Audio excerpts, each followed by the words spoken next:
वो एक होता है ना कि बंदे को एक तजस्सुस हो जाता है कि मैं देखूं कि ये कौन है, और इस सोच की नीयत से मैंने गैलरी का दरवाज़ा खोला और मैंने अपने फ्लिप फ्लॉप पहने और मैं वापस आने लगा। जब मेन डोर जैसे ही मैंने ओपन किया तो वो औरत उस ग्रिल के पास आके दीवार के साथ खड़ी हो।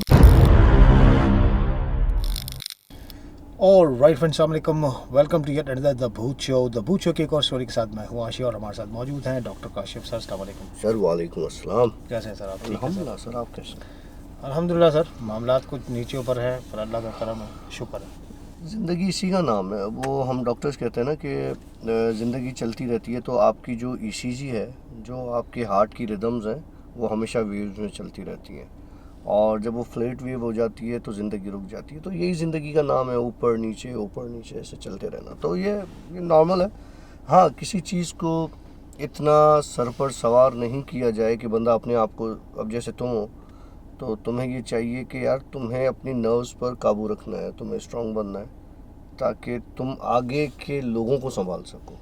अच्छा, अल्लाह खैर करेगा सर। बड़ा मुश्किल है काम वैसे ना। नहीं है तो मुश्किल, मैंने कब कहा कि आसान है, लेकिन तुम सही हो तो आगे हाँ, ये पूरा तो पूरा है। पूरा फैमिली सही है ना। सर क्या सुनाने जा रहे हैं? सर, गीत सुनेंगे या गज़ल सुनेंगे? सर आज शेर सुना दें। शेर सुना दें। अच्छा जी, शेर सुना वाकई में? अच्छा। क्यों देखती हो तुम आईना, जॉन एलिया साहब का है। क्यों देखती हो तुम आईना, तुम तो खुद से भी खूबसूरत हो। दास्तां ख़त्म होने वाली है, तुम मेरी आखिरी मोहब्बत हो। क्या बात है। इस मोहब्बत के बाद फिर एक और मोहब्बत होगी और इस नहीं, ये तरह जॉन एलिया का शेर है, मेरा नहीं है। वो मर चुका होगा ना बेचारा उसके बाद। तो उसके बाद मर चुका ना, लेकिन अब पता नहीं क्या सोच के सितारों से बेचारे ने। जहाँ और भी हैं, ऐसे ना। अभी हाँ, लेकिन वो सितारों से जहाँ और भी हैं, अभी इश्क के इम्तिहान और भी हैं। और भी हैं। अभी तो सिर्फ पाँव भीगे हैं। चलो सर, स्टोरी को स्टार्ट करते यार आशी, एक पुरानी स्टोरी सुनाता हूँ मैं। 6-7 साल पुरानी है शायद। और मेरी जो है वो, मैं अभी जिस जगह पे रह रहा हूँ उससे पहले 6 साल पहले मैं कहीं और रहता था, इस जगह पर नहीं रहता था, कराची में। तो वो एक घर था, पोर्शन था। वहाँ से मैंने 6 साल पहले फिर एक अपार्टमेंट में मूव किया। तो वहाँ से जो व्यू आता था, सामने एक पार्क का व्यू आता था। तो मैं अक्सर जब बेजार हो जाता था या जॉब से आता था या तंग हो जाता था तो मैं क्या करता था, वहाँ पर एक जो ड्राइंग रूम होता था उसके बाहर एक छोटी सी गैलरी होती थी। मैं वहाँ पे चेयर लगा के चाय वहाँ पर पीता था और सामने में पार्क में देख रहा होता था लोग वॉक कर रहे हैं, और इतनी हिम्मत नहीं होती थी कि मैं खुद जाके वॉक करूँ, बहुत थका हुआ होता था। तो मैं वहाँ बैठ के चाय पी के और लोगों को देखता था, और इस तरह से मैं अपना टाइम निकालता था। एक बार ये हुआ कि रात को कुछ बेचैनी हुई, कुछ घबराहट सा मुझे फील हुआ। तो मैंने क्या किया कि जी, उठा रात को, मैंने कहा यार फ्रेश हवा लेता हूँ, और मैं जाके वहाँ पे बाहर बैठ गया चेयर पर। वो पार्क में देखने लगा, ओस थी और धुंध सा मौसम था। बड़ा अच्छा सा एक फील आ रहा था कि यार ठंडी हवा, थोड़ी सी वो जो 3-4 बजे के बीच की जो हवा चल रही होती है, और वो इस तरह की हवा थी। नहीं मतलब अब इस टाइम पर अब आप गैलरी से गैलरी में बैठा हूँ, गैलरी में ही हो? गैलरी ठीक में है। ही हूँ, चेयर पे बैठा हूँ, सामने पार्क की तरफ मेरा। और पार्क इतना दूर था जैसे कि 6-7 लाइक कदम, क्योंकि वो एक छोटा सा रोड था, रोड के उस तरफ पार्क था, वो ग्रिल्स लगी हुई थी और उसका मेन डोर दूसरी तरफ से था पार्क का। तो मेरी उस पर नज़र पड़ी तो बड़ा अच्छा सा लग रहा था, लेकिन एक दूर से मैंने देखा कि कोई औरत है, वो उस पार्क के बिल्कुल मिड में बैठी हुई है, काली चादर ओढ़ी हुई। और मुझे हैरत हुई यार, 3-4 बज रहे रात के, और रात के 3-4 बजे औरत जो है वो पार्क में बैठी हुई। बड़ा मशहूर पार्क है वो उस एरिया का। तो वहाँ पार्क में बैठी हुई है, तो बात मुझे समझ में नहीं आई। मैंने कहा यार है तो गड़बड़, जाहिर सी बात है कि कोई भी औरत रात को 3-4 बजे पार्क में कैसे आके बैठेगी।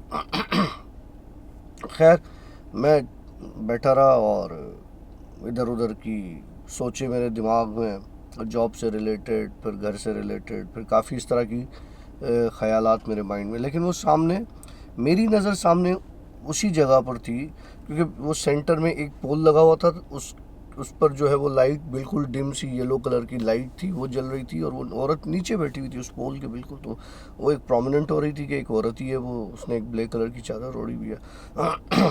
मुझे नहीं पता था वो औरत कौन है, किस तरह से।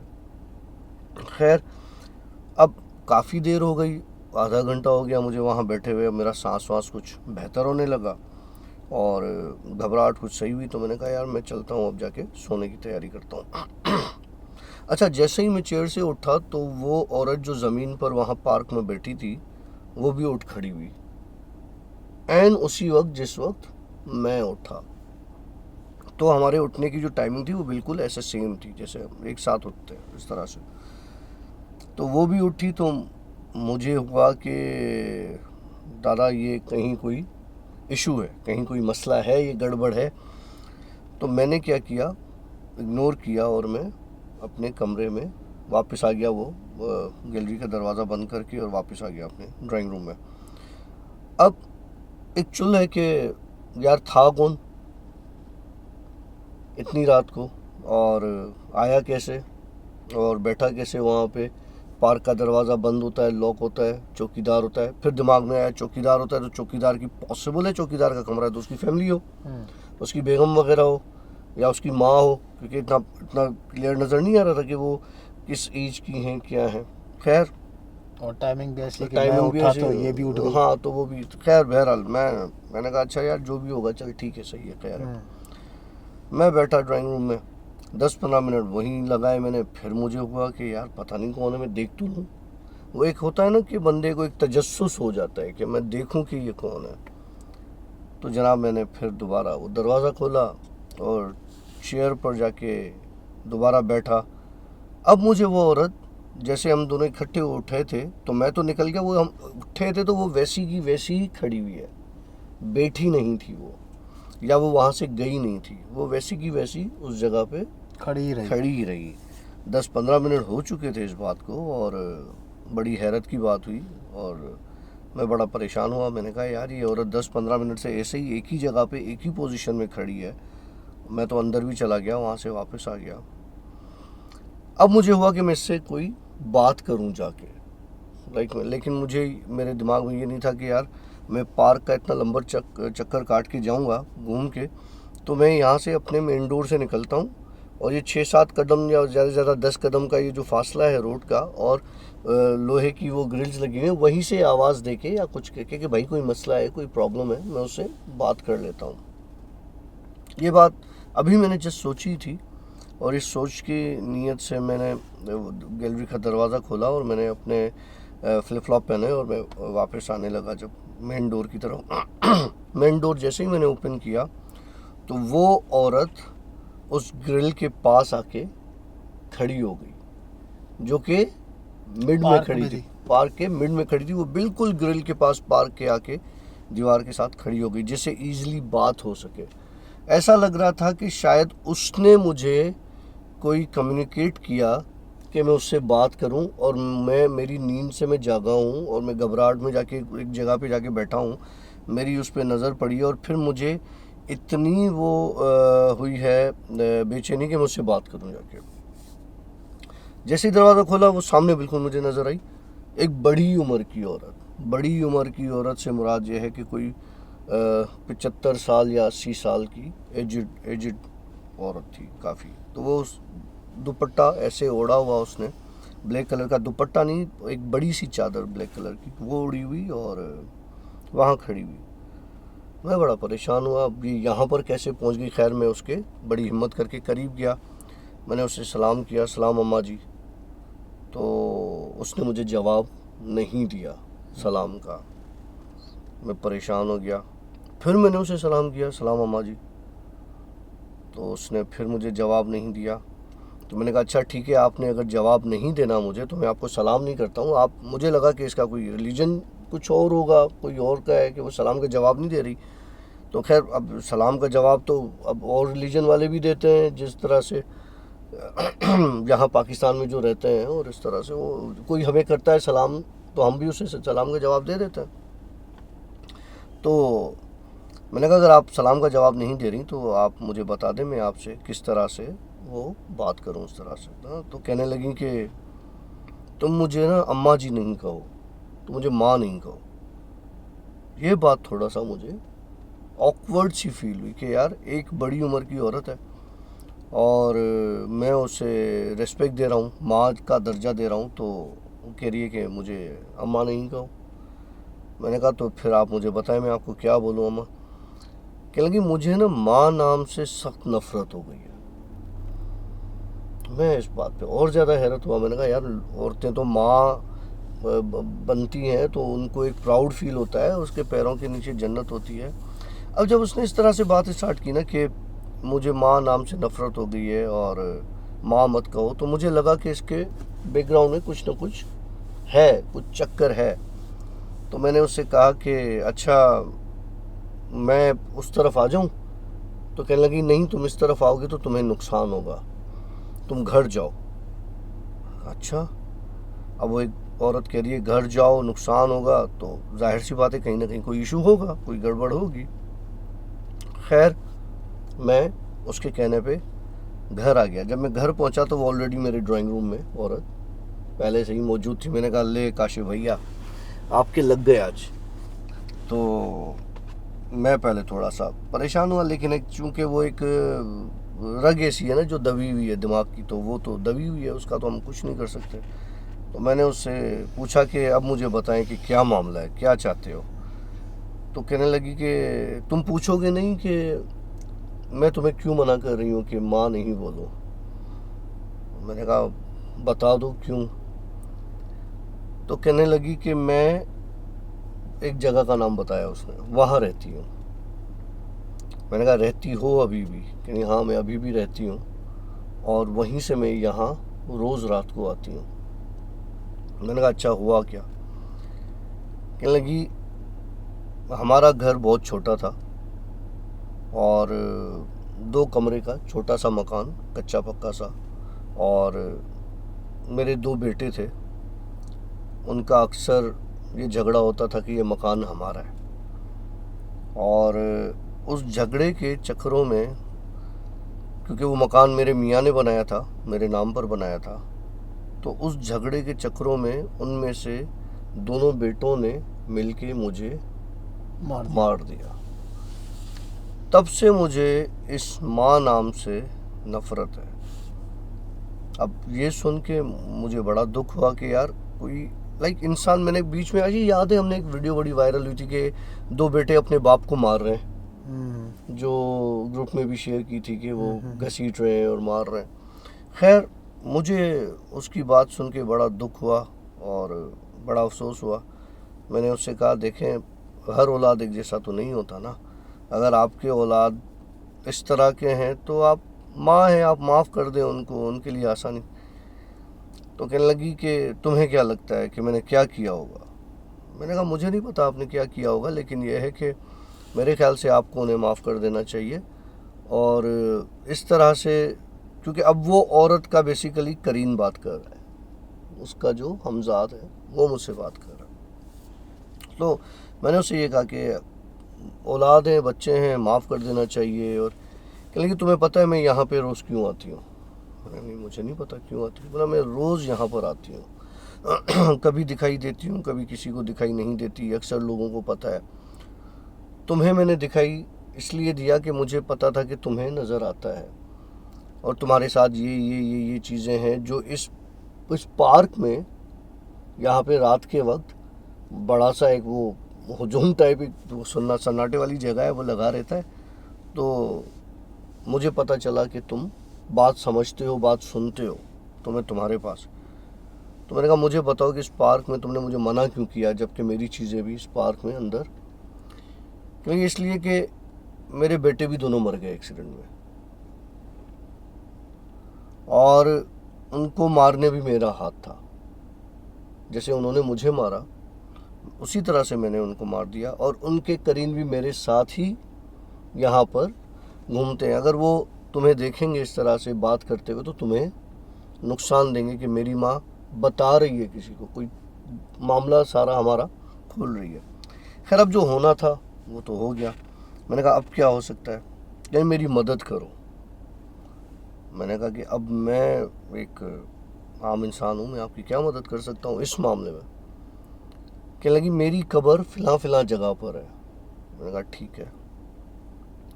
तो कहने लगी उस कब्र पर आओ पहले तो तुम। कोई 3 या 4 बार उसने कोई ऐसे दिन बताए थे जिस पर उसने मुझे बुलाया था। वहाँ पर आओ, फिर वहाँ से तुम्हें मैं एक चीज़ दूंगी, फिर तुम्हें उस जगह पे जाना है। मेरा सिर्फ इतना काम करना है तुम्हें, और उस जगह से वो चीज़ उठा के वो सही जो हकदार है उस तक पहुँचानी है। अच्छा ठीक है। खैर मैं जनाब जिस तरह उसने बताया, वो जगह मेरे घर से मतलब कराची से कोई यूँ समझो कि 45 मिनट की ड्राइव पर थी। तो नॉर्दर्न बाईपास की तरफ थी, 45 मिनट की। तो बहरहाल मैं उस कब्रिस्तान भी गया, और वहाँ पे उसने मुझे एक चीज़ दी। एक छोटी सी पीतल की तार की तरह की चीज़ थी। उसने मुझे कहा कि ये पीतल की तार ले जाओ, और फ़िलहाल जगह एक जगह उसने बताई, वहाँ जाके ये तार रखना, वहाँ से तुम्हें एक चाबी मिलेगी। मैंने कहा अच्छा। मैं उस जगह गया, वहाँ वो पीतल की तार रखी। तो वहाँ पर जब मैंने पीतल की तार रखी, तो वहाँ मुझे बज़ाहिर तो चाबी अभी कहीं नज़र नहीं आई, लेकिन एक बच्चा भागता हुआ आया, छोटा सा बच्चा भागता हुआ आया। कहाँ से आया? वीरानी की जगह थी वो, वहाँ पे किसी बच्चे का कोई कॉन्सेप्ट ही नहीं था। उसने आके मुझे एक चाबी दी कि ये चाबी लो, ये फ़लाँ अम्मा है, उसके घर की चाबी है। अच्छा। उसने मुझे जैसे चाबी दी, मुझे वो अम्मा याद आ गई। मैं वो चाबी लेके निकला, तो जस्ट मैंने उस जगह को अभी छोड़ा ही था, तो मुझे वो औरत फिर आके मिलती है, कहती है कि अब मेरे साथ चलो। वो मुझे अपने घर पर ले गई, जहाँ पे उसका घर था। उस घर का कुछ हिस्सा, जैसे कच्ची ज़मीन होती है ना, कच्ची ज़मीन थी। तो मुझे कहने लगी यहाँ पे खुदाई करो ना इस कच्ची ज़मीन पे। मैंने उस कच्ची ज़मीन पे खुदाई की। तो उस खुदाई के एक छोटा सा, इतना सा जैसे पुराने डब्बे नहीं होते लोहे के, टीन के, जिसमें संभाल के चीज़ें रखी जाती हैं, वो छोटा सा बिल्कुल इतना सा वो पड़ा था। कहने लगी इसको निकालो। वो मैंने निकाला, उसको खोला, तो उसके अंदर कागज़ात पड़े हुए थे कुछ। तो कहने लगी कि ये कागज़ात जो हैं, ये मेरी बहन है फ़िलहाल जगह पे, ये उसको दे देना। ठीक है। मैं जनाब वो कागज़ात लिए, और कागज़ात लेके उसके बताए हुए पते पर उस बहन के पास पहुंचा। मैंने दरवाज़ा बजाया तो अंदर से आवाज़ आई। अच्छा, आवाज़ मुझे जानी पहचानी लगी कि यार ये आवाज़ तो मेरी सुनी हुई है कहीं पर। ये आवाज़ फिर मैंने नॉक किया, तो उसने जब दूसरी बार बोला, मैंने कहा यार ये आवाज़ तो वही आवाज़ है जो औरत की है, जो मुझसे बात करती है। फिर मेरे दिमाग में आया कि यार बहनें, आवाज़ें मिलती हैं भाइयों की, बहनों की, जैसे तुम्हारी और गुल साहब की आवाज़ मिलती है, मेरी और आसिफ की या बाबा की आवाज़ मिलती है। तो मैंने कहा बहनें आपस में आवाज़ मिलती होगी। खैर जब उसने दरवाज़ा खोला आशी, तो वही औरत जिंदा मेरे आंखों के सामने खड़ी थी। मेरे पहले तो मुझे एक बड़ा सा झटका लगा कि ये अभी गाड़ी में मेरे साथ थी और सामने आके खड़ी हुई है। तो फिर गाड़ी में भी मेरे ख्याल से इसकी बहन होगी, या जुड़वाएं, या यहीं से ये आगे सामने आ गई। पता मुझे क्या बोलती है? मुझे बोलती है कि मैं वो कागजात उठा नहीं सकती थी उस जगह से। वो जगह से कागजात तुम्हें ही उठवाने थे, और मैं वही हूँ जो तुम्हें यहाँ तक लेकर आई है। वहाँ से उसने मुझे कागजात दिए और मुझे कहने लगी कि अब तू उल्टे पैर यहीं से भाग, वरना यहीं पे मारा जाएगा। मतलब उसने जो कहानी गढ़ी थी, जो भी, सब झूठी थी। उसमें कहीं पे किसी तरह की कोई सच्चाई नहीं। अब उस कागजात में क्या था, मैंने कभी खोल के उस वक्त उसमें नहीं देखा कि इसमें कागजात में सा लिखा हुआ क्या है। बहरहाल मैंने जान बचाना जो है वो फ़र्ज समझा, गाड़ी निकाली और वहाँ से भागा। घर आया। घर आके मैं नहाया वहाया और मैं सो गया। वही उसी तरह की मुझे फिर घबराहट सी फील हुई, बड़ी बेचैनी हुई। मैं फिर उठा और वही जाके पहले मैंने कहा कि यार गैलरी में जाऊं या ना जाऊं, फिर कोई मुसीबत ना टकरा जाए, लेकिन और कोई रास्ता नहीं था। चला गया, मैं जाके गैलरी में बैठ गया। जब गैलरी में बैठा तो मैंने देखा कि वही काली चादर ओढ़े लाइट के नीचे औरत बैठी है। अब मेरा दिल तो किया कि मैं चला जाऊं पार्क में, छलांग मार के ना, कि इसको जाके बोलूं कि तुमने किया क्या है मेरे साथ, क्योंकि मैं अपने एरिया में शेर हूं भाई। लेकिन मेरे में हिम्मत नहीं थी, सीधी सी बात है, मैं नहीं जा पाया। लेकिन वो बच्चा आया मेरे पास जिसने मुझे चाबी दी थी। उसने मुझसे कहा कि तुम्हें पता है तुमने कितनी बड़ी गलती की है। मुझे अंदाज़ा नहीं था कि उसमें क्या है। मैंने कहा नहीं। कहने लगा वो कागज़ जो थे वो किसी घर के, किसी प्रॉपर्टी के नहीं थे। उस कागज़ पर शैतानी अमल लिखा हुआ था, जो कि ये औरत नहीं उठा सकती थी। ये औरत ना तो किसी का करीन है, ना ही ये किसी का हमजाद है। ये औरत प्योरली जिन है, जो कि एक आमिल के कहने पे उसके काले धंधे करती है, और इसको भेजा गया था तुम्हारे पास। तो डॉक्टर साहब, जब आप ये चीज़ करने लगे थे तो जो आपकी वाली चीज़ें थी उन्होंने आपको इंटीमेट नहीं किया? कुछ भी नहीं। देखो, मेरी चीज़ें, मेरी क्या पाली हुई चीज़ें, लाइक जब मैं बहुत ज़्यादा मुसीबत में होता हूँ, इस तरह से तो तुमने देखा नहीं कि मेरे जिस्म से खून भी निकला हुआ है, और मैंने अजियतें भी बर्दाश्त की हैं, मैंने मारे भी खाई हैं, पीठ भी ज़ख्मी हुआ है, जिस्म भी ज़ख्मी हुआ है। तो उस वक्त कहाँ होती हैं? जब तक कि कोई बहुत बड़ी मुश्किल में ना फंस जाऊँ, तब तक वो चीज़ें मेरे पास इस तरह से नहीं होती। जैसे वो तांत्रिक बाबा ने जो है वहाँ से, इंडिया से मेरे पास चीज़ें भेजी थी मुझे नुकसान देने के लिए, तो वो एक बहुत बड़ी चीज़ थी और उनसे मुझे प्रोटेक्ट किया गया। या जैसे आज नहीं, पिछले हफ्ते का तुम्हें किस्सा सुनाता हूँ आशी। मैं गाड़ी चला रहा था मुझे बड़ी डांट पड़ी इस बात पर। मैं गाड़ी चला रहा था और गाड़ी चलाते मुझे नींद आ गई, यहाँ से जाते हुए, पीर वाले दिन, जो मैं तुमसे कहता हूँ ना, मैं मंडे में नहीं आऊँगा, संडे को। तो मुझे नींद आ गई गाड़ी चलाते हुए। आशी, लिटरली मुझे नहीं पता मैं कितनी देर गाड़ी चलाते हुए सोया हूँ। मैं कलमा भर के कहता हूँ ला इलाहा इल्लल्लाह मुहम्मद रसूलुल्लाह, मुझे नहीं पता। मैं गाड़ी का स्टीयरिंग था, मैं सो गया। पीछे ये जो बड़ी कोस्टर्स चलती हैं, बसेस चलती हैं ना, जो वहाँ से पता नहीं क्या क्या, डेंगफोंग, पता नहीं क्या क्या नाम है इनके। तो एक हॉर्न आया मुझे, बड़ा कोई प्रेशर वाला, गाड़ी जैसे कोई पीछे मेरी गाड़ी के बिल्कुल डिक्की के साथ, ट्रंक के साथ आके उसने मुझे हॉर्न दिया। आशी, मैंने खुली हैं, ऐसे आंखें खुली हैं, मैंने आईने में देखा है बस है, मेरी गाड़ी जाके डिवाइडर में लगने वाली थी। मैंने जैसे ही गाड़ी को संभाला है तो पीछे देखा, ना कोई बस थी, ना बराबर में कोई चीज़ थी, ना किसी ने क्रॉस किया, ना कोई पीछे रह गई, कोई बस नहीं थी। उसने मुझे किसी ने मुझे जगाया इस तरह से कि भाई तू ठुकने वाला है, इस तरह की चीज़ थी। वही सीन आज मेरे साथ हुआ है दोबारा। आज जब मैं जॉब से वापस आ रहा था तो गाड़ी चला, यार मुझे अब हो रहा है ये, पता नहीं क्यों मुझे नींद आती है मेरी, या तो शुगर लेवल डाउन हो जाती है या कुछ होता है। तो गाड़ी चलाते हुए मुझे आज फिर नींद आ गई। आशी, आज जो मुझे नींद है, अब तो यार ये तो वीकेंड है ना, ट्रैफिक होती है, रश होता है।